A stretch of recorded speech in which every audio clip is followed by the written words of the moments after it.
Hey guys, it's Dr. Edwards at Sarasota Vascular Specialists again. Welcome to another Whiteboard Wednesday. Thanks for stopping by. Last week we talked about antiplatelet medications and I mentioned anticoagulation. So what's the difference? To review, antiplatelet medications, they make your platelets slippery, so to speak. They don't really prevent blood clots, but they keep stents open. They prevent platelets from sticking to plaque in your blood cells. Well, if that's what antiplatelets do, then what are anticoagulants and what is anticoagulation? So I'm going to use the example of a DVT, which is a deep vein thrombosis. That's a blood clot that forms in our veins and it completely blocks the vessel. This is a classic scenario where we use anticoagulation. Anticoagulations, by definition, they prevent blood clots. What tends to happen with a DVT is you develop a clot in your vein and it stops blood flow.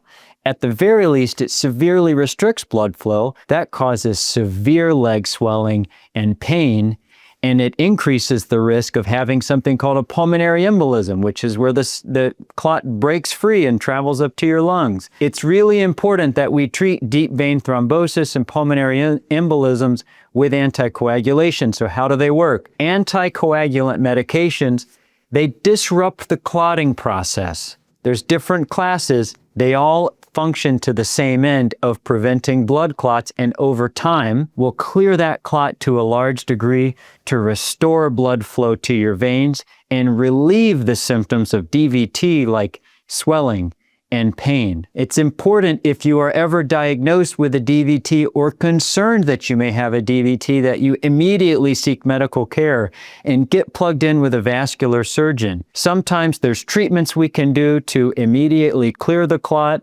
and other times we can get you set up with all of the things that you'll need long-term to give you the best possible outcome, like compression therapy and a walking program. In summary, we're discussing anticoagulation.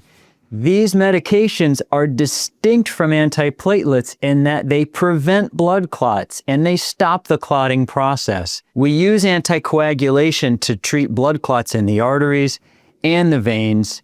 And today we talked about the example of a deep vein thrombosis. Again, thanks for stopping by Whiteboard Wednesday. This is Dr. Edwards at Sarasota Vascular.